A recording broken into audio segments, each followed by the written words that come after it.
엄마, 진짜 잠깐만 부탁해요. 갑자기 회사 일이 생겨서 그래. 금방 올게요. 이렇게 손주를 봐준 지 벌써 2년째입니다. 유치원생 때부터 봐주기 시작해서 이제 내년이면 초등학교에 들어갈 나이가 되었죠. 남자아이라 얌전히 놀 때는 좋아하는 TV 프로그램을 볼 때뿐이었습니다. 그런데 그마저도 아들 부부 눈치가 보여 자주 보여주지도 못했어요. 어디서 어떻게 사고를 칠지 몰라 눈에서 떼지 못하고 하루 종일 쫓아다녔습니다. 그러다 어느 날 잠깐 세탁기 돌리는 사이 테이블에 올라가 뛰어내리려는 손주를 보고 급하게 움직이다 넘어져 허리를 다쳤습니다. 급히 병원으로 가 응급시술을 받게 되었고 그 소식을 듣고 달려온 아들 부부의 첫마디에 가슴이 무너졌습니다. 엄마, 진솔은요? 진솔은 괜찮아요? 그러게 애 좀 잘 봐야지. 애라도 다쳤으면 어쩔 뻔했어요. 너희 눈에는 병실에 누워있는 나는 안 보이냐? 화내는 저를 보며 그제야 아들 부부가 절 걱정하는 척 하더군요. 엄마, 괜찮아요? 많이 다친 건 아니지? 어머님, 조심하시지. 이게 무슨 일이에요?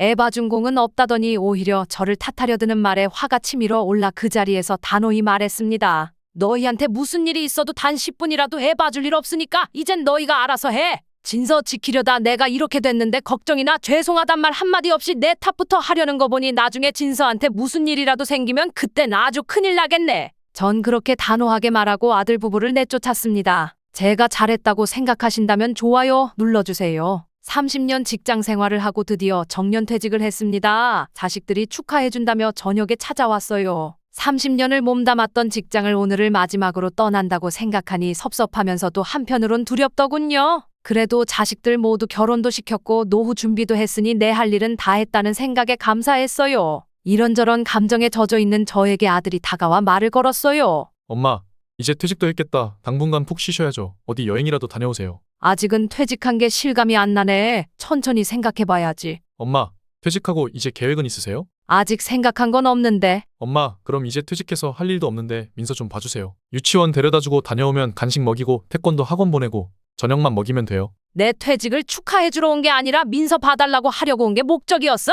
아니, 그게 아니라 이제 퇴직하셔서 그냥 노시는 것보다 손주 크는 것도 보고 우리한테 도움도 되고 좋잖아요. 너희 결혼까지 시켰으면 내 할 일은 다 한 거야. 내가 왜 손주까지 키워줘야 하는데. 내가 퇴직하고 할 일이 없으면 손주 밥 해주고 손주 키워줘야 해. 내가 그러려고 퇴직했어?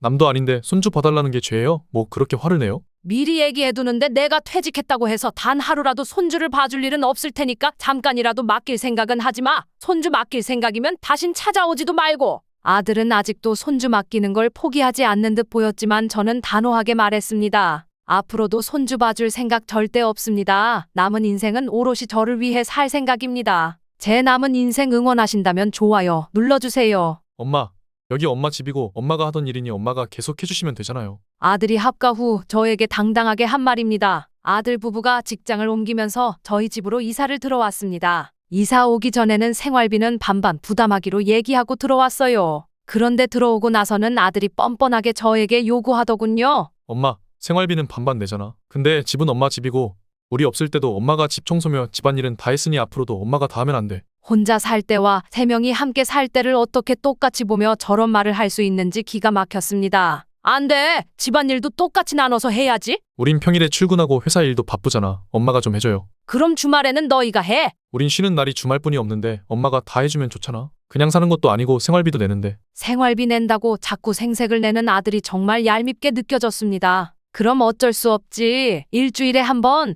너희 대신 청소하고 집안일 해줄 도우미분 오시라고 해야겠네. 너희 대신 하는 거니까 한 달에 50만 원씩 더 내. 아들은 도우미 부르고 돈을 더 내라는 말에 아무 말도 못하고 TV를 보더군요. 제가 잘 대처했다고 생각하신다면 좋아요 눌러주세요. 어머님, 이 집이 어머님 집이라도 이제 같이 살게 되었으니 서로의 프라이버시는 지켜주셨으면 좋겠어요. 며느리가 이사 온 첫날 저에게 한 말입니다. 아들 부부의 사정으로 인해 저희 집에서 함께 살게 되었습니다. 방 3개 중 아들 부부에게 방 2개를 주고 저는 안방 1개를 사용하기로 했어요. 그런데 이사 온 첫날부터 며느리가 저런 말을 하니 기가 막히기도 했습니다. 하지만 이후 아들 부부의 행동은 정말 창피해서 말로 할 수 없을 정도였습니다. 처음 맞은 주말 며느리와 아들이 나시 차림으로 소파에 누워 과자를 먹으며 TV를 보고 있었고 배달 음식을 시켜 먹은 후에도 치우지 않고 빈 용기만 식탁에 그대로 있더군요. 먹었으면 바로 치워야지. 어머님, 제가 이것만 보고 치울 거예요. 냅두세요. 저녁엔 치킨을 시켜 먹고 남은 것들을 점심에 먹은 빈 용기 옆에 그대로 두었더군요. 도대체 언제 치우려고 아직도 냅두는 거야? 엄마,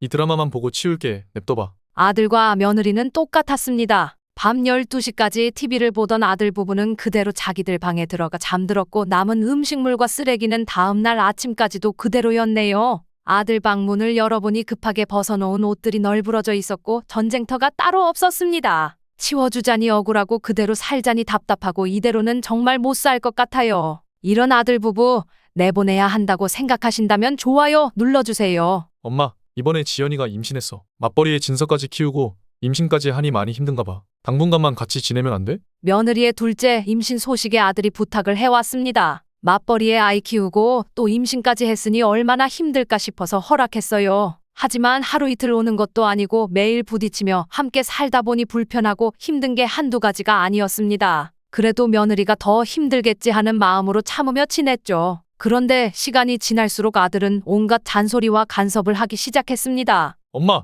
진서 어린이집 다녀와서 낮잠 잤어요? 자면 저녁에 안 자는데. TV는 왜 틀어줬어요? TV 보면 안 되는데. 간식은 유기농만 먹이라니까요. 이거 시장에서 산 거 아니에요? 손주는 졸리면 떼쓰고 배고프면 투정 부리는데 어떻게 안 재우고 안 먹이고 버틸 수 있나요? 잔소리하는 아들에 비해 며느리는 항상 상냥하고 불만 하나 없어 보였습니다. 그런데 늦은 밤 화장실 가려고 나오다 아들 부부방에서 흘러나오는 대화를 듣고 말았습니다. 어머님이 진서 다 망치는 거 아니야? 애가 갈수록 버릇이 안 좋아지고 있잖아. 내가 엄마한테 얘기하고 있잖아. 조금씩 좋아질 거야. 내일은 진서 과일 좀 먹였으면 좋겠는데. 엄마한테 얘기해둘게. 알고 보니 며느리가 직접 불만을 말하지는 않았지만 아들이 대신 나서서 저에게 잔소리를 쏟아낸 거였습니다. 며느리의 속마음을 듣고 나니 저는 내가 베이비시터도 아니고 아들을 조정해 절 부려먹고 있었다는 생각에 괘씸하고 분통이 터져 잠이 오질 않네요. 아들 부부 내보내야 한다고 생각하신다면 좋아요 눌러주세요. 엄마 때문에 결혼기념일 다 망쳤어. 아들이 다짜고짜 화부터 냈습니다. 아들은 결혼 7년 차입니다. 그런데 한참 남은 추석에 연휴가 길다고 하면서 결혼기념일 여행을 9박 10일로 다녀오겠다며 손주를 봐달라고 하더군요.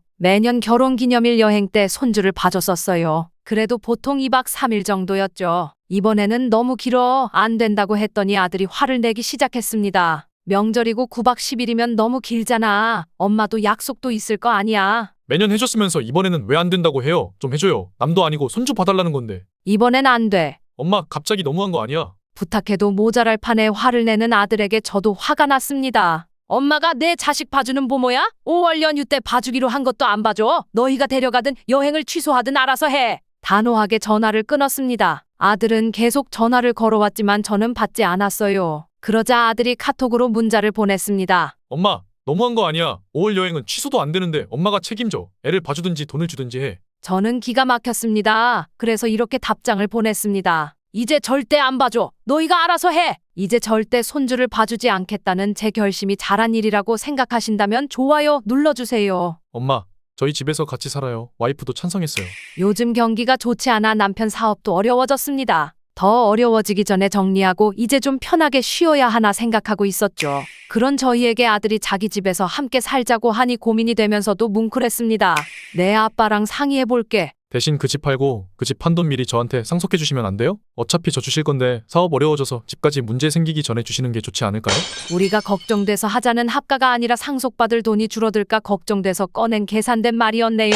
자식이지만 그 말을 듣는 순간 정이 뚝 떨어졌습니다. 아들 부부에게는 아무것도 주고 싶지 않다는 마음이 생겼어요. 남편에게는 아직 아들이 한 말을 전하지도 못했습니다. 평생 키운 아들이 결국 우리를 돈으로만 생각하고 있었구나 싶은 마음이 들었죠. 이번 기회에 계산적인 아들에게 한 푼도 물려주지 않고 남편과 둘이 아껴가며 가진 돈으로 노후를 보내려 합니다. 저희가 일군 재산은 저희 자신을 위해 써야 한다고 생각하신다면 좋아요 눌러주세요. 엄마, 저희 집에서 같이 살아요. 와이프도 찬성했어요. 요즘 경기가 좋지 않아 남편 사업도 어려워졌습니다. 더 어려워지기 전에 정리하고 이제 좀 편하게 쉬어야 하나 생각하고 있었죠. 그런 저희에게 아들이 자기 집에서 함께 살자고 하니 고민이 되면서도 뭉클했습니다. 내 아빠랑 상의해볼게. 대신 그 집 팔고 그 집 판 돈 미리 저한테 상속해 주시면 안 돼요? 어차피 저 주실 건데 사업 어려워져서 집까지 문제 생기기 전에 주시는 게 좋지 않을까요? 우리가 걱정돼서 하자는 합가가 아니라 상속받을 돈이 줄어들까 걱정돼서 꺼낸 계산된 말이었네요. 자식이지만 그 말을 듣는 순간 정이 뚝 떨어졌습니다. 아들 부부에게는 아무것도 주고 싶지 않다는 마음이 생겼어요. 남편에게는 아직 아들이 한 말을 전하지도 못했습니다. 평생 키운 아들이 결국 우리를 돈으로만 생각하고 있었구나 싶은 마음이 들었죠. 이번 기회에 계산적인 아들에게 한 푼도 물려주지 않고 남편과 둘이 아껴가며 가진 돈으로 노후를 보내려 합니다. 저희가 일군 재산은 저희 자신을 위해 써야 한다고 생각하신다면 좋아요 눌러주세요. 엄마 나도 가장이잖아. 애들이랑 와이프 먹여 살리려니 여유가 없어. 며칠 뒤 간단한 수술을 받게 된 저에게 아들이 한 말입니다. 아들이 결혼하기 전부터 사업이 어려울 때마다 몇백 몇천씩 아낌없이 도와줬습니다. 뭘 바라고 해준 건 아니었죠. 당연히 부모 마음으로 한 일이었습니다. 그런데 며칠 전 간단한 수술을 받아야 해서 아들에게 알렸습니다. 나 열흘 뒤에 수술 잡혔어. 큰 수술은 아니래. 2, 3일 정도 입원하고 바로 퇴원할 것 같아. 엄마, 요즘 경기도 안 좋아서 나도 힘들어. 나도 가장이잖아. 애들이랑 와이프 먹여 살리느라 여유가 없어. 와이프한테도 얘기해봐야 하고. 제 건강을 걱정하기는커녕 돈 얘기부터 꺼내는 아들의 모습에 가슴이 철렁 내려앉았습니다. 병원비를 달라고 한 것도 아니고 그저 수술을 알린 것뿐인데 아들은 또 자기 사정만 얘기하더군요. 사업이 어려울 때마다 절박하게 손 벌리던 아들이었는데 수술 얘기 한마디에 저렇게 나오는 걸 보니 속에서 눈물이 쏟아졌습니다. 그동안 아낌없이 도왔던 제 행동이 크게 후회되기 시작했습니다. 이제 다시는 어떤 일이 있어도 아들을 도와주면 안 된다고 생각하신다면 좋아요 눌러주세요. 몇 달 전부터 저희 집 현관문에만 요양원이나 실버타운 전단지가 붙어 있었습니다. 아파트 복도며 1층 우편함에는 그런 전단지가 없는데 유독 우리 집에만 계속 붙어 있더군요. 이상하다. 누가 우리 집에만 이런 걸 붙이지? 처음에는 대수롭지 않게 넘겼습니다. 하지만 몇 달 동안 계속 이런 일이 반복되니 수상하다는 생각이 들었어요. 그래서 경비실에 얘기해서 CCTV를 확인해 봤습니다. 그런데 거기에는 믿기 힘든 장면이 찍혀 있었습니다. 옆동에 사는 아들이 가끔씩 와서 전단지를 껴놓고 가는 모습이었어요. 저는 당장 아들을 불렀습니다. 이게 대체 무슨 짓이야? 내가 요양원이라도 들어가길 바라는 거야? 엄마도 이제 요양원이나 실버타운 알아볼 때 됐잖아. 괜히 말로 해서 지금처럼 화내게 만드는 것보다 자연스럽게 알게 해주고 싶어서 그랬지. 내가 내 집 두고 요양원을 왜 가야 해? 엄마 나이도 있고 이제 슬슬 알아봐야 하지 않나 싶어서. 나는 죽을 때까지 이 집에서 살 거야. 내가 보기 싫으면 내가 이사를 해. 다시 한번 이런 행동하면 재산이고 뭐고 다 없는 거다. 아들은 아무 말도 못하고 고개를 숙인 채 집으로 돌아갔습니다. 아들 눈치 보지 말고 내 집에서 꿋꿋하게 살아야 한다고 생각하신다면 좋아요 눌러주세요. 할머니, 이 정도면 수술하셔야 해요. 병원 가서 수술하세요. 저는 할머니, 할아버지가 많이 사시는 동네에서 작은 한의원을 운영하고 있습니다. 자주 오시는 한 할머니가 계신데 매번 오실 때마다 무릎에 침을 맞고 가셨어요. 제가 상태를 봤을 때는 수술을 하셔야 편하실 텐데 할머니는 매번 침만 맞겠다고 하시더군요. 점점 힘들어하시는 할머니를 보니 마음이 너무 안 좋았어요. 할머니, 이 정도면 침만 맞아서는 안 돼요. 병원 가서 수술하셔야 편해요. 병원 예약해서 상담 한번 받아보세요. 하지만 할머니는 매번 침만 놔달라고 하셨어요. 침이나 놔줘. 수술 받을 돈도 없고 이번에도 나를 봐줄 사람도 없어. 알고 보니 할머니는 아들 둘을 먼저 보내고 혼자 어렵게 생활하고 계신 분이셨습니다. 생활도 빠듯하시고 그래도 침이라도 맞아야 움직일 수 있으니 한의원에 오셨던 거였죠. 모르면 몰랐지 알고 나니 마음이 너무 아팠습니다. 다음 날 또 침을 맞으러 오신 할머니를 보며 저는 할머니 오시는 동안은 무료로 침 놔드릴게요. 그 돈 모아서 수술 먼저 하세요. 할머니는 제 손을 꼭 잡으며 고맙다고 연신 인사를 하셨습니다. 할머니가 꼭 수술을 받았으면 좋겠다고 생각하신다면 좋아요 눌러주세요. 엄마, 아빠랑 이번 여행 재미있게 다녀오세요. 진작 보내드리고 싶었는데 죄송해요. 딸아이가 제 칠순을 맞아 가족 모임 자리에서 남편과 함께 다녀오라며 유럽 여행을 선물해줬습니다. 제가 TV에서 나오는 유럽을 보며 한 번쯤은 가보고 싶다고 했던 말을 딸아이가 기억하고 있었나 봐요. 딸아이의 선물이 너무 고맙고 가슴이 울컥했어요. 기쁘고 설레던 마음이 가시기도 전에 아들이 조용히 제 옆으로 와서 하는 말에 제가 잘못 들은 건가 싶어 귀를 의심했습니다. 엄마, 진서도 데려가면 안 돼요. 진서 경비는 내가 낼게. 뭐? 진서, 해외여행 한 번도 못 가봤어요. 우리가 바빠서 여행 한 번 제대로 못 가봤잖아요. 손주 어릴 때부터 경험 많이 쌓으면 좋잖아요. 손주랑 여행도 가고 좋지 않아요? 옆에서 듣고 있던 딸이 화를 내더군요. 오빠, 엄마 아빠 편하게 즐기시라고 내가 선물한 여행이야. 여행 경비를 드리진 못할 망정 애를 맡기겠다는 거야? 아들은 얼굴만 시뻘개져서 아무 말도 못하고 자리로 돌아갔습니다. 한 뱃속에서 낳은 자식인데 이렇게 다르네요. 제 딸이 참 고맙고 잘했다고 생각하신다면 좋아요 눌러주세요. 엄마, 나 결혼하면 같이 베트남 가서 사는 건 어때요? 하나뿐인 아들을 의사 만들겠다고 아끼고 또 아껴가며 호주로 유학을 보내줬어요. 호주에서 공부는 잘하고 있는지 이번 달 생활비는 또 어떻게 보내야 할지 매달 걱정하며 살았죠. 그런데 하루는 아들에게 전화가 왔습니다. 엄마, 저 결혼하려고요. 같은 의대생인데 최대한 빠른 시일 안에 결혼하고 싶어요. 갑자기 무슨 결혼이야? 공부하러 간 애가 이게 무슨 말이야? 상견례 날짜 잡을 테니까 비행기 값 걱정 말고 우선 와서 얘기해요.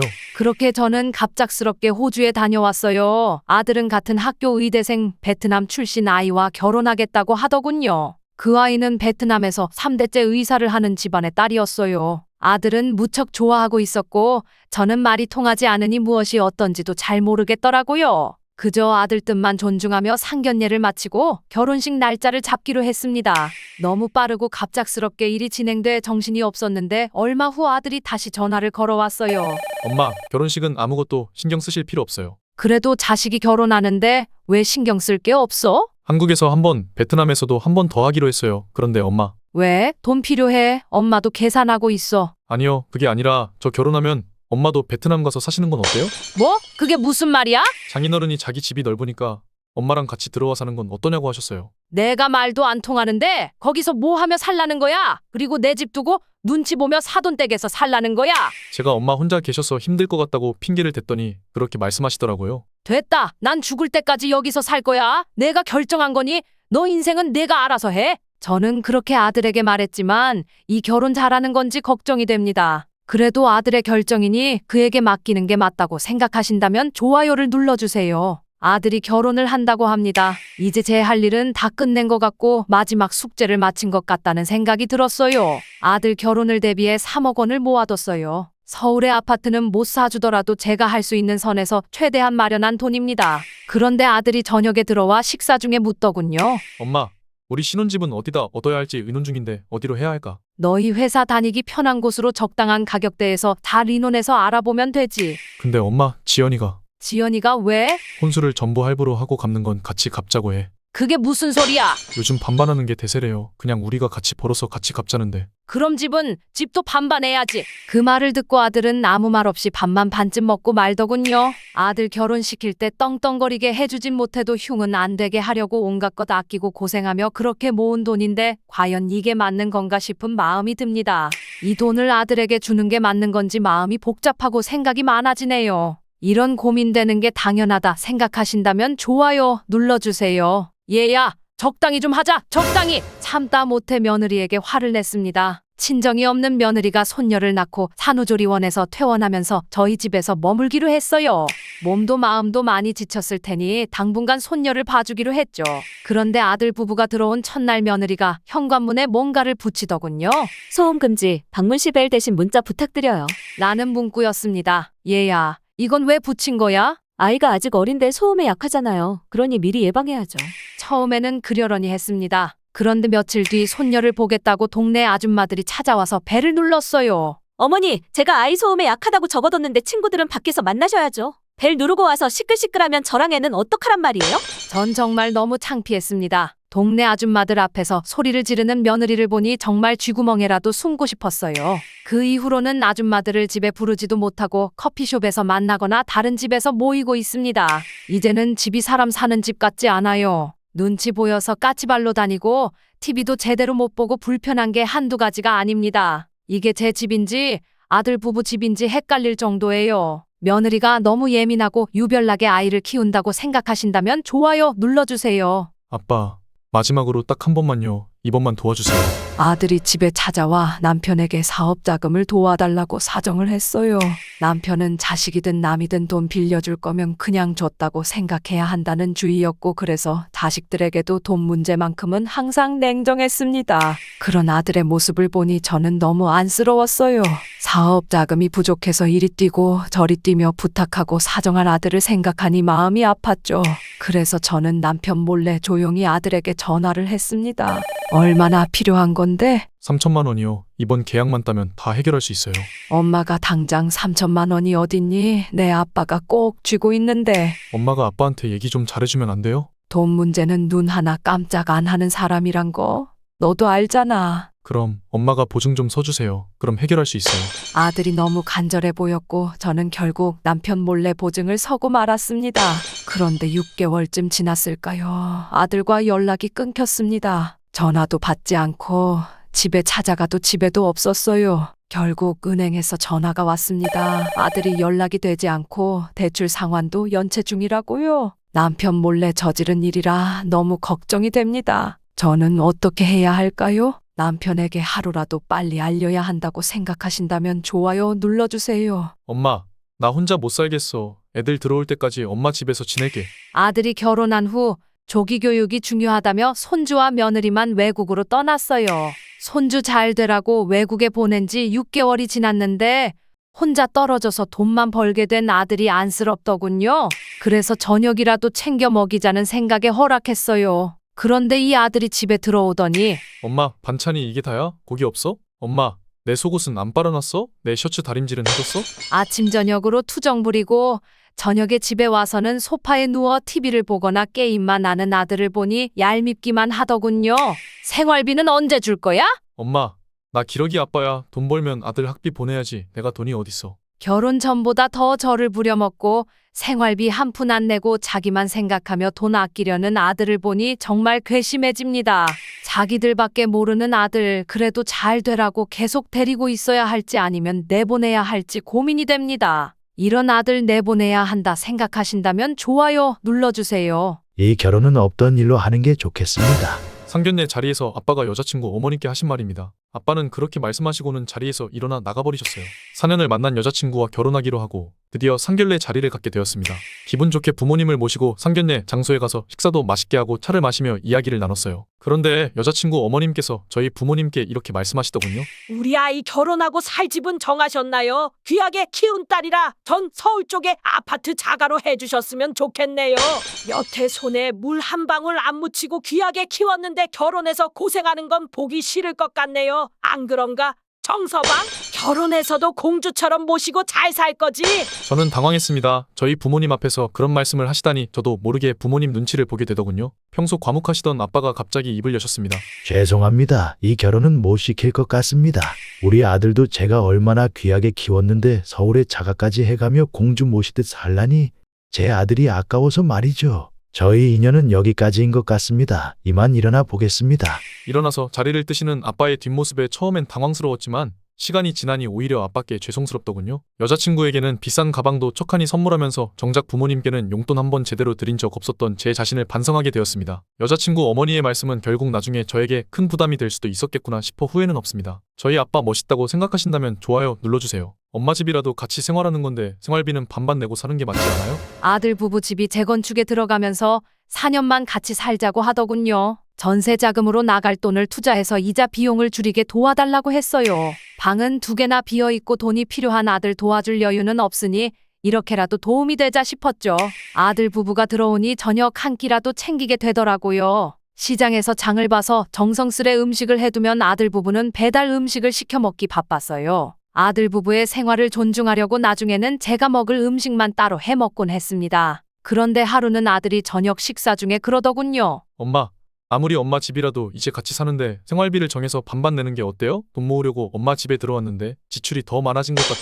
저는 기가 막혔어요. 아들 부부가 들어와도 관리비는 여전히 제 통장에서 나가고 있었고 아들 부부에게는 10원 한 장 받지 않았습니다. 그게 부모로서 도와주는 거라 생각했어요. 배달 음식을 시켜 먹고 재활용 분리수거도 잘 안 해서 제가 정리 다 하고 집안 청소며 할 일이 더 많아졌어요. 냉장고에 과일이며 음식 챙겨두면 잘만 챙겨 먹더니 저보고 생활비를 반반 내자고 하니 기가 막힐 수밖에요. 부모라고 해서 도대체 자식에게 얼마나 더 베풀고 참아야 하는 걸까요? 생활비를 내라고 하는 아들 부부에게 월세 내고 생활비도 나한테 내고 살라고 하고 싶은 마음이 굴뚝 같네요. 아들 부부에게 생활비를 제가 받아야 한다고 생각하신다면 좋아요 눌러주세요. 우리 딸은 어떻게 할 거야? 민지가 이제 가족이라고는 너뿐이잖아.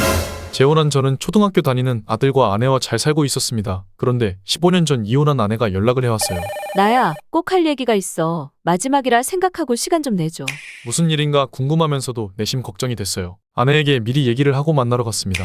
나 말기암이래. 살 날이 얼마 안 남은 것 같아. 나는 괜찮은데 우리 딸은 이제 가족이라고는 너밖에 없어.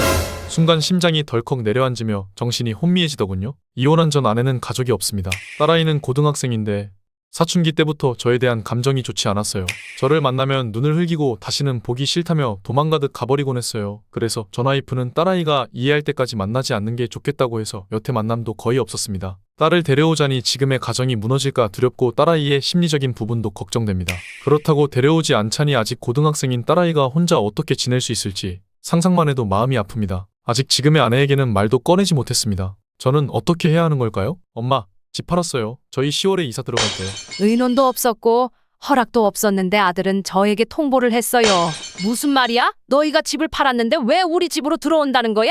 진우, 진서 유학 보냈잖아요. 유학비에 생활비까지 주려니 돈이 부족해서 집 팔았어요. 앞으로 얼마가 더 들어갈지도 모르는데 우선 집 판 돈으로 아이들 공부시켜야죠. 의논 한마디 없이 너희들끼리 정하고 무작정 온다는 게 말이 돼. 엄마 손주들을 위한 건데 그 정도도 못 해줘요? 제가 집을 달라는 것도 아니고 엄마한테 손주 유학비 달라는 것도 아닌데요. 안 돼. 남은 돈으로 전세집 알아봐. 저 그렇게 유학 가고 싶었는데 못 보내주셨잖아요. 애들이 그 한 풀어주는 건데 그 정도도 못 도와주세요? 제가 계속 눌러 살겠다는 것도 아니잖아요. 애들 공부하는 동안만 살겠다는 건데 애들 졸업하기 전엔 돈 모아서 나갈 거예요. 마지막 말에 할 말을 잃었습니다. 아들 어릴 때 형편이 안 돼서 유학 가고 싶어 하는 걸 못 보내줬어요. 그런데 그 얘기를 꺼내니 해주지 못했던 과거가 떠올라 목이 메이더군요.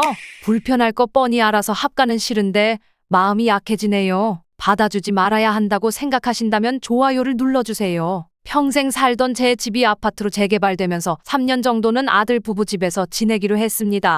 처음 재개발 이야기를 들었을 때 아들 부부가 먼저 집에서 모시겠다고 하더군요. 3년 정도면 괜찮겠지 싶어 아들 부부네로 들어갔죠. 그런데 막상 함께 살아보니 불편한 게 더 많았습니다. 보고 싶은 저녁 드라마 하나 보려고 해도 눈치를 봐야 했고 늘 해먹던 청국장이나 생선구이도 냄새 난다는 말에 해먹지도 못했어요. 그 중에서도 가장 불편했던 건 빨래 문제였습니다. 처음 써보는 드럼 세탁기도 낯설고 무엇보다 며느리의 말에 기가 막혔습니다. 어머님 빨래는 따로 돌려주시면 좋겠어요. 아이가 아직 어려서 세제도 다르고 같이 빨 수가 없어요. 어머님 필요하실 때 이 버튼 누르시면 돼요. 아셨죠? 아들 부부 옷과 아이 옷은 한꺼번에 돌리면서 제 옷만 따로 돌리라는 말에 마치 내 옷이 병균이라도 묻은 것처럼 느껴져 속이 상하더군요. 먹고 싶은 음식도 못 먹고 내 옷 하나 제대로 못 빨아 입는 집에 들어온 게 후회가 되네요. 지금이라도 전세 얻어 편하게 살아야 된다고 생각하신다면 좋아요 눌러주세요. 40살이 된 아들은 일에만 매달려 살아서 걱정이었어요. 요즘은 능력만 되면 혼자 사는 것도 괜찮다고 하지만 그래도 전 결혼해서 안정적인 삶을 사는 모습을 보고 싶었죠. 그래서 등 떠밀다시피 결혼정보회사에 가입하라고 했어요. 그런데 상담을 받고 온 아들의 얼굴이 잔뜩 굳은 채로 들어오더군요. 얼굴이 왜 그래? 무슨 일 있었어? 그런 데는 왜 가보라고 해서 사람 자존심만 상하게 해요. 다짜고짜 화를 내는 아들이 처음엔 이해가 안 됐어요. 왜 그러는데? 직업도 별로, 집안도 별로, 재산도 별로 뭐가 있어야 가입을 하죠. 그 말을 듣는 순간 제 마음이 찢어지는 것 같았습니다. 저희 부부는 하루 10시간 넘게 일하며 열심히 살았어요. 아들 결혼만은 제대로 시켜주고 싶어서 저희한테 쓸 돈 줄이고 아끼고 아껴 3억 원을 모아뒀죠. 우리에겐 사치 하나 없이 살아온 세월이지만 아들의 미래가 더 중요하다 생각해 모아온 돈이었어요. 그런데 우리 집안과 경제 수준을 탓하는 아들의 모습을 보니 마음이 한없이 작아지고 서글퍼지네요. 남편은 아들을 위해 열심히 살아온 과거가 생각나는지 괘씸해서 돈 못 주겠다. 우리 노후나 챙기자라고 하고 저는 그래도 아들 하나 바라보며 모은 돈인데 아들에게 주자며 갈등 중입니다. 이럴 땐 정말 어떤 선택이 맞는 건지 모르겠네요. 남편 말처럼 우리 노후를 먼저 챙기는 게 맞다고 생각하신다면 좋아요 눌러주세요. 엄마, 민지만 엄마 집에서 지내면 안 돼? 주말에 아들 부부가 오겠다고 해서 이상하다 싶었지만 오랜만에 손녀 얼굴도 보고 식사나 하자 싶어 오라고 했어요. 아들 부부는 저희 집에서 1시간 거리 신도시에 살고 있어요. 손녀 민지는 올해 초등학교에 입학했습니다. 그런데 식사 도중 아들이 갑자기 꺼낸 한마디에 깜짝 놀랐어요. 엄마, 민지만 엄마 집에서 지내면 안 돼? 엄마 집 근처 학군이 좋잖아. 중학교 진학까지 생각하면 여기서 다니는 게 훨씬 나을 것 같아. 엄마가 좀 힘들겠지만 민지도 이제 초등학생이고 알아서 하는 것도 많아졌으니까 많이 힘들진 않을 거야. 손녀 미래를 위해 엄마가 민지 좀 맡아주면 안 될까? 그럼 너희는 차라리 너희가 이사를 하면 되지. 우리가 이사 오면 출퇴근이 너무 힘들잖아. 우리도 민지를 위해 열심히 벌어야 하니까. 그래도 주말에는 민지 데리러 올게. 당연히 해줄 거라 생각하며 말하는 아들과 눈치만 보는 며느리를 보고 정말 기가 막히더군요. 아들 부부가 너무하다 생각하고 절대 받아주면 안 된다 생각하신다면 좋아요 눌러주세요. 사위가 술을 마시고 새벽에나 들어옵니다. 임신한 딸아이가 결혼 후 사위가 출장이 잦고 늦게 들어오는 날이 많아 혼자 있기가 무섭다며 아이 출산하고 몸조리할 때까지만 저희 집에서 지내도 되겠냐고 물어보더군요. 임신한 딸이 걱정돼 고민할 틈도 없이 허락했습니다. 그런데 문제는 사위였어요. 영업직인 사위는 매일같이 술을 마시고 새벽에 들어왔습니다. 화장실 가려고 새벽에 일어나 보면 소파에 쓰러져 자고 있는 사위, 현관 앞에 비스듬히 누워 자고 있는 사위, 정말 별의별 모습을 다 보고 있습니다. 처음엔 일하면서 마실 수도 있지 하고 이해하려 했어요. 하지만 이게 하루 이틀도 아니고 매일같이 반복되니 이제는 지치네요. 뭐가 그리 예쁘다고 아침마다 해장국 끓여주는 제 모습에 스스로도 기가 찼습니다. 그래서 하루는 아침 식탁에서 사위에게 조심스럽게 말을 꺼냈습니다. 정서방, 일이 많이 바쁜가 봐. 몸도 생각하면서 술은 좀 줄이는 게 어때? 그런데 사위는 말이 없었고 딸이 대신 변명하듯 말하더군요. 엄마, 아이 생긴다고 요즘 더 열심히 일하느라 그래. 이해 좀 해줘? 제 남편은 술 한 잔도 못 마시던 사람이라 이런 모습이 더 스트레스로 다가옵니다. 딸아이가 출산할 때까지만 참자 마음을 다잡지만 속으론 자꾸 화도 나고 답답함이 밀려오네요. 소갈이하는 제 마음 이해되신다면 좋아요 눌러주세요. 내가 너만 아니었어도 인생이 이 지경은 안 됐어. 엄마는 항상 저를 보는 눈빛에 원망이 가득했고 이런 말을 매일 하셨어요. 기억이 나는 건 유치원생 때부터인 것 같아요. 엄마는 유부남과 사랑에 빠져 저를 낳았고 결국 아무 도움도 없이 혼자 저를 키우셨어요. 난 내가 아빠를 닮아서 꼴 보기 싫어. 얼굴 볼 때마다 화가 나. 저 인간이랑 엮이는 게 아니었는데. 엄마는 이렇게 저를 보며 얼굴도 모르는 아빠에게 할 원망을 저에게 하며 사셨어요. 학생 때는 준비물이 필요해도 수학여행이 있어도 눈치가 보여 말도 못하고 지냈었죠. 저는 그렇게 죄인처럼 살았습니다. 20살에 기숙사가 있는 대학교에 입학하고 아르바이트를 하며 학교를 다녔어요. 첫 알바비를 받아 엄마에게 30만 원을 입금하고 전화를 드렸어요. 엄마, 알바에서 번 돈이에요. 그래도 처음으로 번 돈이라 드리고 싶었어요. 그깟 30만 원으로 내가 허비한 20년이 다시 돌아와? 전 눈물이 났어요. 제가 태어나고 싶어서 태어난 건가요? 크면서 사랑도 못 받고 눈치만 보며 살았지만 그래도 제 유일한 가족이 엄마인데 전 이제 어쩌면 좋을까요? 제가 정말 엄마의 짐일까요? 저 힘내라고 응원해 주신다면 좋아요 눌러주세요. 이렇게 절약 정신이 없어서야 앞으로 살림이나 잘하겠어. 시아버지가 저에게 화를 내며 소리를 지르셨어요. 의도치 않게 아이가 생겨 준비 없는 결혼을 하게 되었고 남편은 현재 취업 준비 중이라 저희는 결혼 후 시댁에 들어와 살고 있어요. 시아버지는 남편과는 다르게 매우 검소하신 분이셨어요. 그래도 이 정도일 줄은 상상도 못했습니다. 작년 7월이었어요. 전 임신 6개월 차였고 날씨도 무척 더웠죠. 방에서 에어컨을 켜고 잠시 쉬고 있는데 시아버지가 갑자기 들어오셨어요. 이 방은 바람도 잘 통하는데 창문 열어두고 있으면 되지. 무슨 에어컨이야? 아빠, 그래도 지민이 임신 중이잖아요. 에어컨 바람 건강에도 안 좋아. 자연 바람 들어오게 창문 열어두고 있어. 그렇게 화를 내고 시아버지는 나가셨어요. 시어머니도 남편도 시아버지 성격을 잘 알기에 인상만 쓰고는 포기하는 듯했죠. 저는 눈치가 보여 땀을 흘리며 참았어요. 어떻게든 버텨보려 했지만 그날 밤 결국 쓰러져 응급실에 실려갔습니다. 다행히 아기는 괜찮았고 저는 그날 바로 친정에 가서 쉬다 왔던 일을 아직도 잊지 못합니다. 겨울에도 보일러는 약하게 틀어놓으셔서 추운 날씨 아이 걱정에 몰래 전기장판을 켜고 지냈어요. 올여름이 다가오니 아이가 더위라도 먹어 몸이라도 안 좋아지면 어쩌나 벌써부터 걱정입니다. 남편이 빨리 취업해서 자리 잡고 월세라도 얻는 게 가장 좋겠지만 그게 말처럼 쉽지가 않네요. 시아버지, 설마 손주가 같이 사는데도 그렇게 하실까요? 시아버지는 안 변하실 것 같다고 생각하신다면 좋아요를 눌러주세요. 회사 안정될 때까지만 집에 들어와서 살게요. 월세 집을 구해주는 한이 있어도 절대 안 돼. 남편은 아들의 사업이 위태로운 상황인데도 아들이 잠깐 들어와 사는 것을 반대했어요.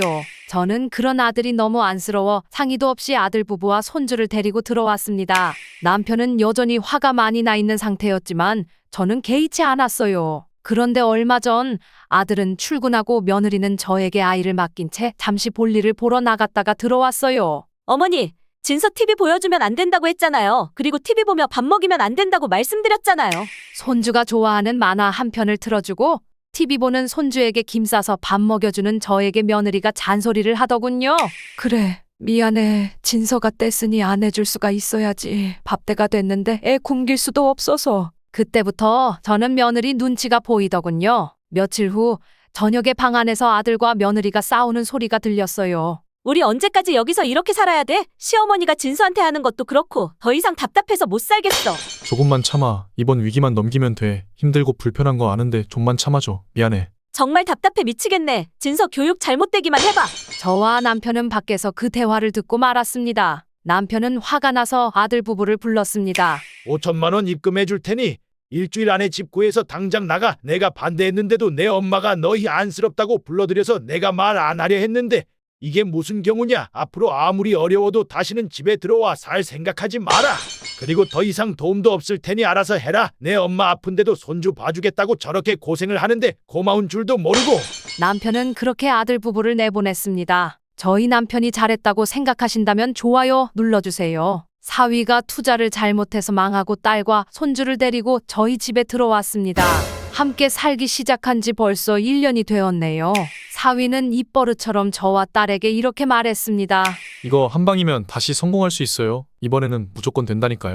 뭐가 이쁘다고 방까지 내주고 새벽마다 일어나 매 끼니를 챙겨줬는지 이젠 저 자신이 원망스럽기도 합니다. 하루는 제가 먹고 싶어서 청국장을 끓였어요.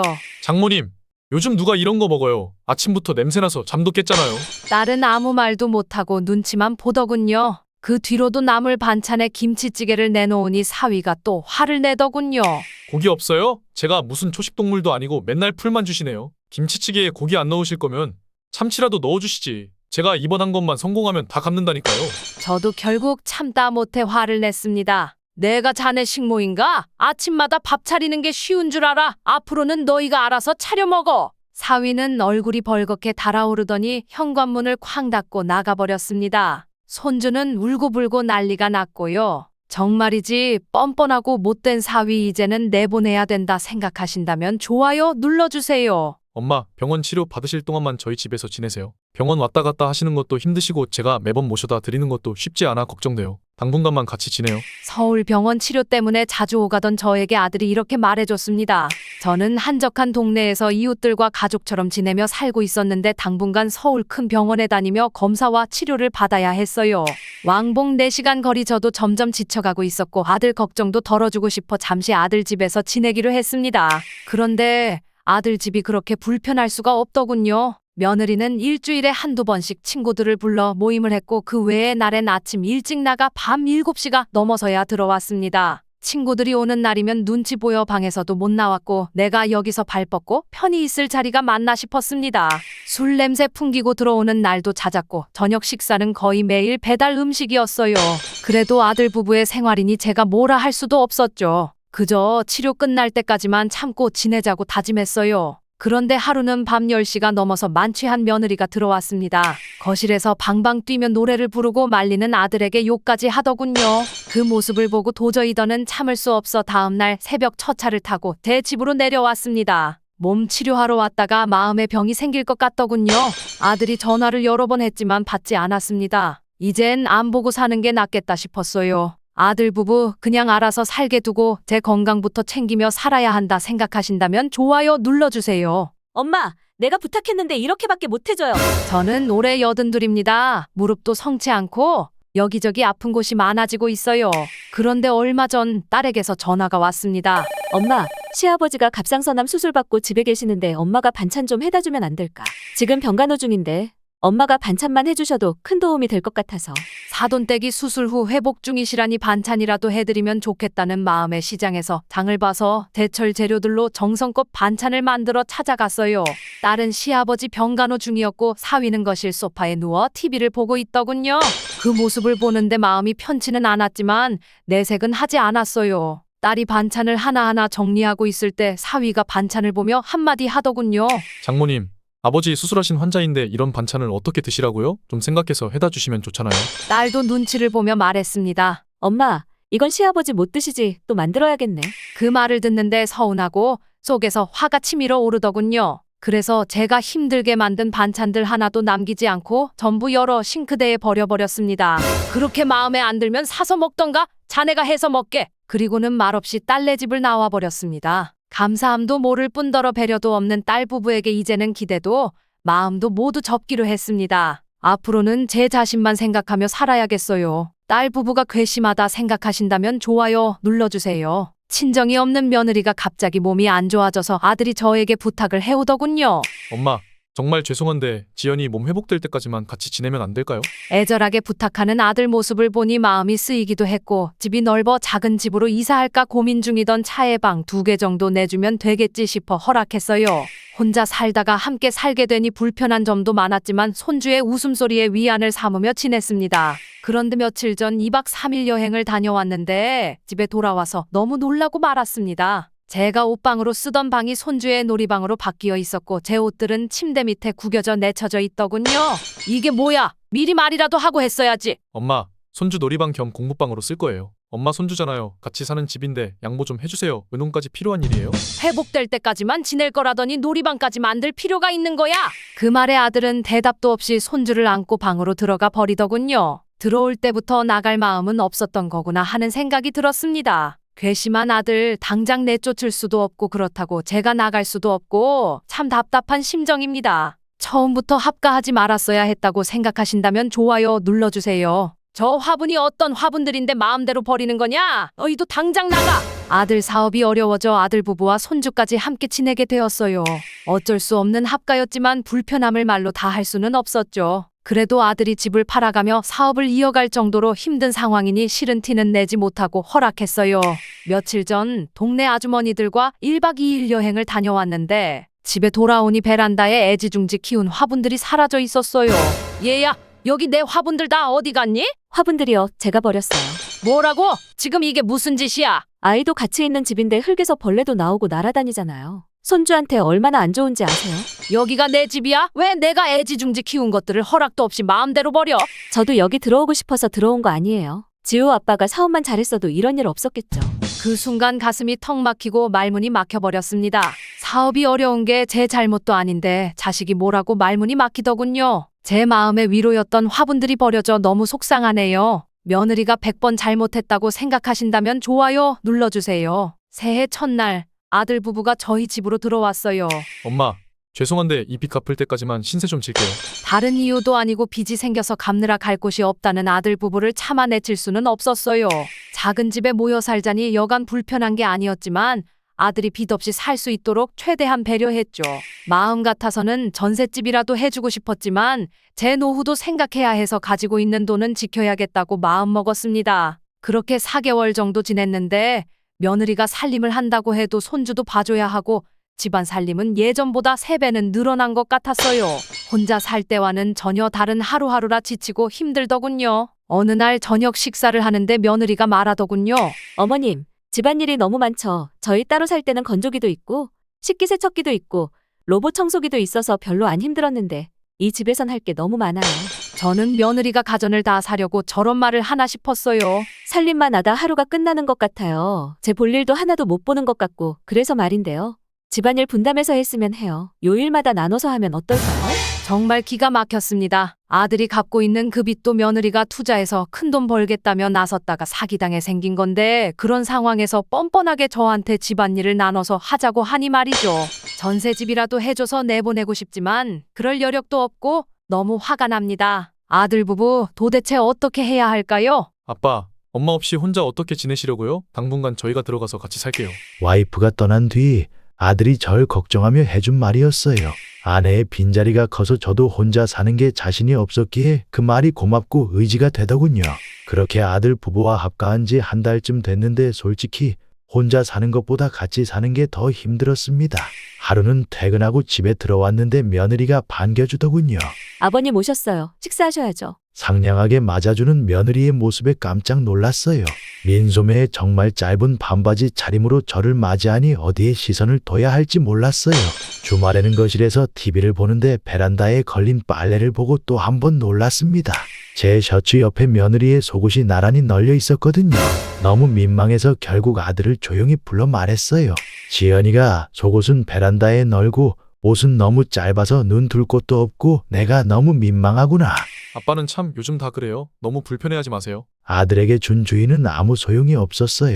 그 후로도 며느리는 여전히 짧은 옷차림으로 거실을 활보하고 속옷은 늘 제 셔츠 옆에 널려 있었으며 주방 냉장고에는 둘이 뽀뽀하는 사진이 자석으로 붙어 있더군요. 결국 도저히 참을 수 없어 아들에게 말했습니다.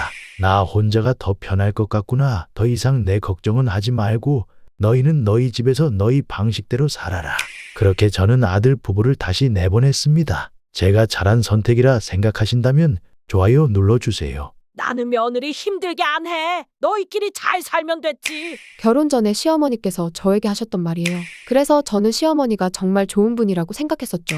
저희는 주말 부부로 지내고 있어요. 제가 지방에서 근무하고 남편은 서울에서 직장 생활을 하고 있거든요. 집은 시댁 근처에 구했고 남편은 저녁을 거의 시어머니 댁에서 해결하고 있습니다. 그래서 늘 감사한 마음에 한 달에 100만 원씩 용돈을 드리고 있어요. 그런데 하루는 남편과 통화 중에 갑자기 시어머니를 바꿔주더군요. 어머니 안녕하세요. 별일 없으시죠? 별일 있지? 네? 지방 근무한다고 주말에만 올라오는데 며느리가 전화를 너무 안 하네. 지훈이 밥도 챙겨주는데 일주일에 전화 한두 번은 해야지. 나한테 남편 맡겨두고 너무 연락도 없는 거 아니야? 그 순간 가슴이 답답해졌어요. 제가 야근도 많고 너무 늦게 끝나서 주무실 시간이라 전화 못 드렸어요. 죄송해요. 지훈이도 혼자 있는데 식사는 잘 챙겨 먹는지 잘 지내는지 걱정도 안 돼? 언제까지 주말 부부로 지낼 거야? 지훈이 생각도 좀 해야지. 결혼 전엔 다 괜찮다 하시던 시어머니가 이제는 저에게 슬슬 눈치를 주시는 것 같아 마음이 복잡해지네요. 당분간은 어쩔 수 없이 계속 이렇게 지내야 할 것 같은데 눈치 보지 말고 지방 근무를 계속해도 된다 생각하신다면 좋아요 눌러주세요. 가족인데 그럴 수도 있지. 이런 걸 가지고 왜 이렇게 화를 내? 주말에 오랜만에 혼자 친정집에 다녀온 저를 보고 남편이 한 말입니다. 엄마도 보고 싶었고 남편에게 아이를 맡기고 하루 푹 쉬고 오고 싶어서 다녀왔어요. 그런데 집에 돌아와 보니 싱크대는 설거지로 산더미, 냉장고는 뭘 해먹었는지 텅텅 비어 있었어요. 남편이 음식은 해먹고 아무것도 안 치운 건가 화가 나기 시작했죠. 먹었으면 설거지도 좀 해두고 정리도 좀 해둬야지 치우는 사람 따로 있어? 남편은 언제나 그렇듯 귀찮다는 듯 TV만 보고 있었습니다. 그런데 옷방 문을 여는 순간 기가 막혔어요. 화장대엔 향수병 뚜껑이 열려있고 화장품들도 여기저기 널브러져 있었고 옷들은 삐뚤삐뚤 걸려있는 데다 누군가 건드린 흔적이 느껴졌습니다. 이게 뭐야? 왜 정리해두고 간 집이 이래? 누가 내 물건 만지고 쓴 거야? 아, 엄마랑 동생이 잠깐 왔다 갔어. 배고프다니 엄마가 와서 밥 해주고 동생이 시우랑 놀아주고 갔지. 이제야 이 상황이 이해되면서 속에서 끓어오르던 분노가 폭발했습니다. 당신 제정신이야? 아무리 시어머니라도 나 없는 사이 와서 집을 이렇게 어질러 놓게 둬? 설거지, 청소는 왜 또 내 몫이야? 그리고 내 물건들 허락도 없이 만지게 둔 거냐고. 가족끼리 그런 거 가지고 왜 그래? 그리고 집 주인이 치우면 되지. 그 말에 화가 머리끝까지 난 저는 남편이 아끼는 옷들을 전부 설거지통에 담궈버렸습니다. 이게 뭐 하는 거야? 화나지. 나도 내 물건 누가 건드리면 기분 안 좋아. 그날 이후 남편과는 일주일째 냉전 중입니다. 제가 잘못한 게 아니라고 생각하신다면 좋아요 눌러주세요. 딸이 저녁 식사 중에 한 말이 아직도 잊히질 않네요. 난 엄마처럼 살기 싫어서 결혼 안 할 거야. 하게 돼도 혼인신고는 안 해. 그 말을 듣는 순간 젓가락이 손에서 툭 떨어졌습니다. 남편이란 사람은 성질이 급하고 난폭했어요. 한 번은 성질을 못 이겨 폭력을 쓰기도 했었죠. 이러다 자식에게도 저럴 수 있겠다는 생각에 결국 이혼을 결심했고 청소며 식당일이며 가리지 않고 악착같이 일하면서 혼자 아이를 키웠습니다. 그렇게 열심히 키웠는데 딸의 그 말에 심장이 찢어지는 것 같았어요. 엄마는 그랬어도 넌 좋은 사람 만나야지. 왜 엄마처럼 살까봐 겁내는 거야? 엄마가 결혼해서 이혼하고 고생하는 거 다 봤으니까 그게 답이 아닌 것 같아. 그 순간 문득 내가 이렇게 열심히 살았는데 난 딸에게 도대체 뭘 남긴 걸까 하는 자책감이 밀려왔습니다. 엄마는 그 순간 너와 나를 지키기 위한 최선의 선택을 한 거야. 모든 가정이 그런 건 아니니 다시 한번 생각해봐. 엄마는 너가 행복했으면 좋겠어. 딸은 아무 말 없이 밥만 먹더군요. 어릴 적 아빠의 모습을 기억하고 그게 아직 상처가 되었던 걸까요? 저는 어떤 말도 쉽게 할 수 없었어요. 혼자 아이를 키우는 게 정말 쉽지 않았는데 아이 입에서 그런 말을 들으니 가슴이 무너지는 것만 같네요. 저 힘내라고 응원해 주신다면 좋아요 눌러주세요. 며느리 하나 똑바로 교육도 안 시키고 시집 보내실 거예요? 어디 집안인지 알만하네요. 이건 시어머니가 제 친정엄마에게 전화해서 하신 말입니다. 얼마 전 시아버지 생신날이었습니다. 가족들과 동네 친한분들을 모셔서 식사 자리를 마련하셨죠. 그런데 제가 참석하지 않을 수 없는 급한 출장이 생겼습니다. 출장을 빠질 수 없는 상황이었고 그래서 시어머니께 전화를 드렸어요. 어머니, 정말 죄송해요. 갑자기 잡힌 출장인데 제가 빠지면 안 되는 일이라 시아버지 생신에 참석을 못할 것 같아요. 정말 죄송합니다. 일이 중요하다는데 괜찮다. 어쩔 수 없지. 전 그렇게 어머니께 양해를 구했고 괜찮다고 하셔서 상황이 잘 정리된 줄 알았습니다. 그런데 생신 저녁 시어머니께서 저희 엄마에게 전화를 하신 겁니다. 시아버지 생신인데 일이 먼저라며 참석도 못하겠다고 하네요. 참 큰일 하나 봅니다. 어떻게 시집 보내면서 교육도 안 시키고 보내실 수 있으세요? 알만하네요. 따님이 나란 일 하나 보네요. 그 전화를 받은 저희 엄마는 기가 막혀서 수화기를 꼭 쥔 채 손이 떨렸지만 참았다고 하시네요. 저는 이 사실을 남편에게 알렸고 앞으로 어떻게 해야 할지 남편에게 생각을 정리해서 이야기해보자고 말해두었습니다. 저희 시어머니가 잘못한 게 맞다 생각하신다면 좋아요 눌러주세요. 내일 올라오지? 나 허리가 아파서 못 움직이니 내일 올라오자마자 집으로 와. 시어머니가 남편에게 한 말이에요. 저희는 주말 부부입니다. 남편은 지방 근무 중이고 저는 서울에서 생활 중이에요. 그래서 남편은 주말에만 서울로 올라오고 있어요. 결혼 2년 차인데 주말에 남편 얼굴 본 게 손가락에 꼽을 정도입니다. 시어머니는 금요일만 되면 꼭 남편에게 전화를 하십니다. 나 허리가 아파서 움직이지도 못하겠어. 병원에도 가야 할 것 같고 옆에서 도와줄 사람도 필요하고. 엄마, 병원이라도 다녀오시지. 내일 시진이랑 같이 갈게요. 아니야. 시집 와서 시어머니 병수발 들게 했다고 흉볼 수도 있지. 그리고 시집 온 지 얼마나 됐다고 그런 일을 시켜. 너만 와서 좀 해줘. 효자인 남편은 결국 집에도 못 오고 주말 내내 시어머니 집에 머물며 시간을 보냅니다. 어쩌다 별일이 없다 싶을 때는 하루 종일 전화를 하시기도 하고 하루 10통 넘게 전화를 하거나 영상통화까지 하세요. 이런 시어머니를 보면 결혼은 왜 시키신 건가 싶은 생각도 들더군요. 그래서 저는 남편에게 진지하게 이야기했습니다. 우리 주말 부부인데 주말엔 우리만의 시간도 필요한 거 아니야? 그런데 다음날 시어머니에게 전화가 왔습니다. 내가 내 아들한테 주말에 우리 집에 오지 말라고 했냐? 주말에 너랑 보내야겠다고 하는데 설마 시어머니 질투해서 사이를 갈라놓으려는 거냐? 전 화가 났지만 꾹 참았습니다. 그리고 지금은 남편이 있는 곳으로 제가 내려가고 있어요. 현명하게 대처했다 생각하신다면 좋아요 눌러주세요. 시어머니 생신을 앞두고 남편과 함께 백화점에 가서 좋은 봄 점퍼 하나를 고르고 또 골라 준비했어요. 어머니, 이거 올봄 유행하는 색상이래요. 친구분들 만나실 때 입으세요. 그런데 시어머니는 선물을 바로 뜯어보시더니 표정이 굳어버리시더군요. 색상이 마음에 안 드시나? 아니면 사이즈가 문제인가? 생각하고 있었어요. 이거 어디서 산 거야? 얼마짜리야? 백화점에서 샀어요. 한 30만 원 정도요. 그러자 소파에 앉아 계시던 시어머니는 그 옷을 거실 바닥에 툭 던지며 말했어요. 정수기 아줌마는 며느리가 100만 원짜리 수입 옷 사줬다더라. 넌 내 체면은 생각한 거냐? 내가 너희한테 정수기 아줌마보다 못한 옷 얻어 입어야 해. 남편과 저는 너무 당황스러웠습니다. 저희는 형편에 맞게 정성껏 준비한 선물인데 그걸 무시당하는 느낌이었죠. 엄마, 그럼 입지 마세요. 다시 환불할게요. 언제부터 그렇게 비싼 옷 입으셨다고 이러시는 거예요? 며느리도 들어왔는데 내가 그 정도 옷 좀 사달라고 하면 안 되는 거냐? 둘이 벌잖아. 그 정도는 해달라고 할 수 있는 거 아니야? 남편은 얼굴이 빨개진 채 옷을 집어들고 저를 데리고 나와버렸습니다. 그날 이후 제 마음은 편치 않았어요. 그래서 옷은 환불하고 남편 몰래 시어머니 통장에 100만 원을 입금해드렸습니다. 결혼하고 처음 드리는 생신 선물이었는데 무리이긴 했지만 그래도 잘한 일이라 생각해 주신다면 좋아요 눌러주세요. 저와 남편은 주말 부부로 지낸 지 10년 차입니다. 결혼하고 예쁜 딸아이가 생긴 후 결혼 3년 차부터 시어머니와 함께 살았어요. 맞벌이 부부였는데 시어머니께서 아이를 봐주시겠다고 하셔서 저희 집으로 들어오시게 되었죠. 그때는 정말 감사했어요. 아이도 봐주시고 남편이 없는 집에 둘이 있다 보면 가끔 무서울 때도 있었거든요. 저는 시어머니가 많이 힘드시지 않도록 청소는 로봇 청소기로 설정해두고 반찬과 국도 정기적으로 사다 두었습니다. 그리고 한 달에 200만 원씩 드렸어요. 그렇게 시어머니와 함께 살기 시작하고 남편은 주말마다 올라오던 사람이 점점 2주에 한 번, 한 달에 한 번, 결국 최근엔 3개월 만에 올라왔어요. 남편 생일도 다가오고 해서 깜짝 파티를 준비하려고 시어머니께 출장이 잡혔다고 하루 못 들어올 것 같다고 아이를 부탁드리고 주말에 남편 집에 조용히 찾아갔습니다. 그런데 남편이 지내는 집에 들어가자 처음 보는 여자가 식사를 차리고 있더군요. 누구세요? 여기 진석 씨 집안이에요? 그 여성은 아무 말 없이 고개만 숙이더니 전화를 걸었습니다. 집에 와이프분이 찾아오셨어요. 잠시 후 남편이 나타나 말했습니다. 여보, 연락도 없이 무슨 일이야? 연락이라도 하고 오지. 내가 다 해명할게. 엄마가 오늘 출장 간다고 했는데 여기로 출장 온 거야. 전 너무 화가 났어요. 믿고 의지하던 시어머니조차 남편이 다른 여자와 살고 있다는 걸 알고 계셨던 거였어요.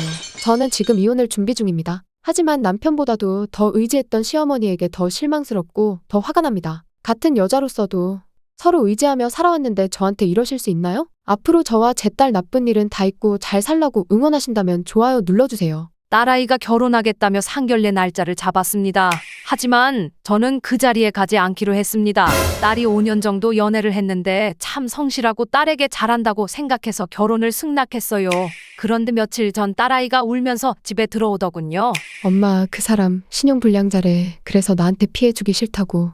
혹시 모르니 나를 위해 혼인신고는 하지 말고 살자고 해. 이게 무슨 소리야? 혼인신고는 하지 말자고? 그건 결혼이 아니라 그냥 돈 거야. 순간 피가 거꾸로 솟는 것 같았습니다. 그게 사랑이야? 혼인신고 없이 같이 살자고 하는 사람이 성실한 사람이냐고? 난 이 결혼 못 시킨다. 엄마, 그래도 5년 동안 정말 성실하고 착한 모습만 보여줬는데 우선 믿고 결혼해서 나중에 좋아지면 혼인신고하고 살면 되잖아. 사람이 나쁜 사람은 아닌데. 절대 안 돼. 신용불량자든 뭐든 간에 결혼을 생각했다면 애초에 그 사실부터 말했어야지. 이게 무슨 경우야. 딸은 결혼하겠다고 하지만 저는 절대 이 결혼을 시킬 수 없습니다. 상견례를 취소하는 게 맞다고 생각하신다면 좋아요 눌러주세요. 너 이번에 상속받았다며? 그 돈으로 우리 집 대출 좀 갚으면 안 되겠니? 순간 귀를 의심했어요. 네? 그게 무슨 말씀이세요? 아니, 너도 우리 집 며느리인데 가족이 힘들면 도와야 하는 거 아니야? 우리 대출 부담 너무 큰데 조금만 도와주면 안 돼. 어차피 큰돈 들어온 거잖아. 그 대출 갚으면 우리 생활도 좀 더 여유로워질 거야. 순간 너무 어이가 없었어요. 그 돈을 저희 아버지가 평생 일해서 남겨주신 거예요. 그런데 신우이가 한술 더 뜨더군요. 아니, 도와줄 수도 있지. 그렇게 그 돈 움켜쥐고 살 거야? 더 이상 못 참겠더라고요. 제 아버지가 돌아가셨는데 위로 한마디도 없이 돈부터 달라는 게 가족이에요. 제 상속 받은 돈이 그렇게 탐나세요? 남편과 시댁 가족 표정은 불만이 가득했지만 아무 말이 없더군요. 저는 그날 결심했어요. 가족이라 얘기하며 위로는커녕 돈만 탐내는 시댁 식구들에게 절대 한 푼도 쓰지 않기로요. 시댁에 도움 주지 않겠다고 결심한 제 선택을 응원하신다면 좋아요 눌러주세요. 전원주택을 지어 저희 부부와 부모님 노후를 그곳에서 보낼 생각으로 몇 년 전 땅을 사두었습니다. 이제 드디어 공사를 시작하려는데 웬 할머니 한 분이 그 땅에 살고 계시더군요. 어르신, 여긴 제 땅인데 어떻게 사시게 된 거예요? 할머니는 조용히 미소 지으며 말씀하셨습니다. 여긴 내 남편이랑 50년 동안 같이 일군 곳이야. 주인이 바뀐 줄도 몰랐구먼. 순간 가슴이 먹먹해지더군요. 할머니에게 갑자기 떠나달라고 하는 게 맞는 건지 고민이 되었어요. 그래서 일단 공사를 미루고 마을 이장님을 찾아갔습니다. 그러자 이장님이 깊은 한숨을 내쉬며 말했습니다. 저 할머니 아드님이 몇 년 전 돌아가시고 갈 곳이 없어 남편이랑 살던 곳에서 그냥 지내시는 거야. 그 말을 듣는 순간 선뜻 할머니를 내몰 수가 없었습니다. 그래서 결심했어요. 할머니가 계신 자리엔 그대로 작은 농막을 짓기로 했어요. 저희 부모님과 저희 부부는 아직 이사를 하지 않아도 되지만 할머니를 어디로 가시라고 하기엔 마음이 너무 불편했어요. 할머니에게 마음 편히 지내시라고 말씀드렸고 좋은 집은 아니지만 지금 지내시는 곳보다 편안하게 지낼 수 있게 마련했어요. 할머니는 제 손을 잡고 계속 눈물을 흘리셨어요. 고맙네. 정말 고마워. 쉽지 않은 결정이었지만 제가 잘한 게 맞는 거겠죠? 어머니, 이런 가방은 어디서 사신 거예요? 손녀 돌잔치에서 며느리가 저에게 한 말입니다. 아직도 그 말이 귀에서 떠나질 않네요. 며느리는 제 가방을 아래 위로 훑어보며 비웃었습니다. 옆에서는 며느리 친구들이 킥킥대며 웃고 있더군요. 저는 시장에서 장사를 하며 두 아들을 키웠어요. 남들은 다 명품백 하나쯤 들고 다니는데 저는 오로지 생활비를 아끼고 자식들에게 물려줄 생각에 모으기만 했습니다. 그런데 손녀 돌잔치에서 제 가방을 보고 절 무시하다니요. 저는 화가 나고 창피했지만 꾹꾹 참고 앉아 있었습니다. 그런데 며칠이 지나도 그 말이 잊히지 않더군요. 사실 아직 자식들에게 말하지 않은 비밀이 있었습니다. 제가 몇십 년을 일한 시장 자리와 집이 재개발되어 큰돈이 생길 일이 있었어요. 다음 날 저는 아들과 며느리를 불렀습니다. 곧 이 집이랑 시장 가게가 재개발된다고 하는구나. 아들과 며느리의 눈이 빛나며 환한 웃음을 짓더군요. 내가 이번에 정리되면 주상복합 한 채를 너희 명의로 해주려 했는데 어려울 것 같구나. 엄마, 그게 무슨 말이에요? 제가 뭐 잘못했어요? 너희에게 주려고 했던 주상복합은 팔아서 명품백도 사고 좋은 옷도 입고 여행도 다니며 이번에는 나를 위해 쓰기로 했다. 한 채 더 받으실 거 아니에요? 그건요? 그 집은 내가 살아야지. 나도 좋은 집에서 살면 안 되냐? 갑자기 왜 그러시는 거예요? 며느리는 고개를 푹 숙이고 있더군요. 저는 아들에게 돌잔치에서 있었던 일을 이야기했습니다. 그러자 아들의 얼굴이 붉어지더군요. 엄마, 죄송해요. 저 그 집 받을 자격이 없네요. 그 집 팔아서 편안하게 지내세요. 아들은 울며 불며 사과하는 며느리를 데리고 자리에서 일어났어요. 그렇게 말하는 아들이 마음에 걸렸지만 저는 이제 일 그만두고 여태 하지 못했던 것들을 하며 편안한 노후를 보내기로 마음먹었습니다. 제 결정이 잘한 결정이라면 좋아요 눌러주세요. 나도 먹고 살기 힘들어. 아버지 요양병원비 내가 알아서 해. 오빠는 그렇게 말하며 아빠의 모든 문제를 저에게 떠넘겼어요. 아빠는 평생 저희를 위해 헌신하셨어요. 엄마가 일찍 돌아가셔서 혼자 저와 오빠를 키우셨죠. 늦은 밤까지 공장에서 일하시고 새벽마다 일찍 일어나 저희 도시락도 싸주시며 항상 저희만 생각하며 평생을 사신 분이에요. 그렇게 항상 곁에 계시며 건강하실 줄 알았던 아빠가 뇌졸중으로 쓰러지셨어요. 거동도 불편해지고 많이 힘들어하셨습니다. 그래서 독립한 오빠에게 전화를 했어요. 오빠, 아빠를 요양병원으로 모셔야 할 것 같아. 나도 회사에 출근해야 하고 혼자 지내실 수도 없고 다시 병원에 입원하셔서 치료도 받으셔야 할 것 같아. 그래서 말인데 아빠 입원하면서 들어가는 생활비랑 병원비를 어떻게 하면 좋을지 의논 좀 하자고. 그런데 오빠의 대답은 충격적이었어요. 내가 왜? 아빠가 나를 위해 뭘 해준 게 있는데? 난 돈 없어. 오빠, 아빠가 엄마 돌아가시고 우리 키우느라 고생하신 건 오빠한테 아무것도 아니야? 우리가 이렇게 성인이 된 것도 아빠 덕분이잖아. 그리고 자식으로서 당연한 도리 아니야? 그건 부모로서 당연히 해줘야 하는 거 아니야? 난 돈 없으니 내가 알아서 해. 이런 일로 연락하지 마. 저는 저런 오빠에게 너무 화가 났어요. 결국 저는 아빠를 설득해서 현재 살고 있는 집을 팔고 아빠가 퇴원하시면 지낼 수 있는 작은 집을 미리 구해뒀습니다. 그리고 남은 돈을 전부 아빠의 병원비와 생활비로 사용하기로 했어요. 그래서 지금 아빠는 돈 걱정 없이 편안한 환경에서 잘 지내고 계십니다. 제가 잘했다고 생각하신다면 좋아요 눌러주세요. 우리 엄마 요양병원 보낼 거면 우리 돈이야? 남편이 화를 내며 소리를 질렀어요. 치매 걸린 시어머니가 집에서 지내시다가는 위험한 일이 생길 것 같아 요양병원에 모셔야 할 것 같다고 말했더니 남편이 이렇게 반응한 거였습니다. 시어머니는 몇 달 전부터 치매 증상이 심해지셨어요. 거실에서 놀고 있는 손주들을 웃으며 바라보시다가 너희는 누군데 이 집에 들어와 있는 거야? 당장 나가. 할머니가 많이 편찮으시다고 이야기를 해도 아이들은 시어머니의 행동에 놀랐습니다. 어떤 날은 냄비를 불에 올려둔 채 멍하니 서 계신 적도 있었고 문을 잠그고 화장실에 쪼그려 앉아 계신 적도 있었습니다. 생각지도 못한 일들이 계속해서 벌어졌어요. 제가 힘든 건 제쳐두고 아이들도 시간이 지날수록 할머니를 무서워했고 시어머니의 증상은 점점 심해졌습니다. 이렇게 시간이 흐르면 시어머니도 위험한 상황에 놓일 것 같았고 아이들의 정서적인 면도 걱정되기 시작했어요. 그래서 저는 시어머니와 아이들 모두를 보호하고 싶었습니다. 그런데 제가 요양병원 이야기를 꺼내자 남편은 기다렸다는 듯이 말했습니다. 내가 너 언제 요양병원 얘기 꺼내나 했어. 엄마 많이 안 좋은 것보다 이제 내가 편하게 지내고 싶어서 그러는 거지? 때를 기다린 거 아니야? 엄마 병원 보내면 너랑은 이혼이야? 이렇게 의심하는 남편에게 너무 화가 났습니다. 주말에도 피곤하고 바쁘다며 시어머니를 하루 종일 케어한 적도 없었어요. 차라리 이런 남편과 이혼하더라도 시어머니를 안전하게 요양병원에 보내드리고 아이들을 지키고 싶다는 생각이 드네요. 제가 잘못하는 게 아니다 생각하신다면 좋아요 눌러주세요. 우리 엄마를 요양병원에 보낸다고? 너 같은 며느리는 진짜 불효자야. 신우이가 전화기 너머로 고래고래 소리를 질렀습니다. 하지만 정작 어머니를 돌본 건 저 혼자였어요. 다니던 직장 휴직까지 하면서 저는 최선을 다해 모셨어요. 그런데 시어머니의 치매가 점점 심해지셨습니다. 낮과 밤이 바뀌어 새벽에도 온 집안을 돌아다니셨고 가스불을 켜놓고 깜빡하시는 일까지 있었어요. 며칠 전에는 정말 식은땀이 줄줄 흐르는 일이 있었습니다. 새벽 2시 오늘따라 너무 조용해서 어머니를 살펴보려고 일어났습니다. 그런데 집안 어디에도 시어머니가 보이지 않는 겁니다. 베란다에서 밖을 내다보니 시어머니가 놀이터 쪽으로 향하고 계시더군요.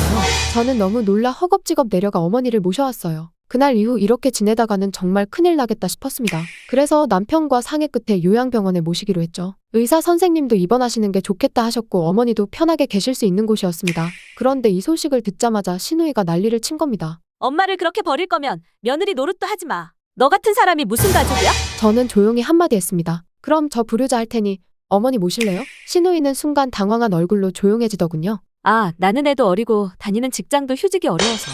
저는 이러다 더 큰일이 날까봐 병원으로 모셨는데 아무 말도 못하는 시누이를 보니 얄밉더군요. 전 시어머니를 요양병원에 모시고 일주일에 2번에서 3번씩 찾아뵙고 있습니다. 시누이는 바쁘다는 핑계로 한 달에 한 번 오면 많이 오는 수준이고요. 이래도 제가 불효자인가요? 제가 시누이보다 낫다고 생각하신다면 좋아요 눌러주세요.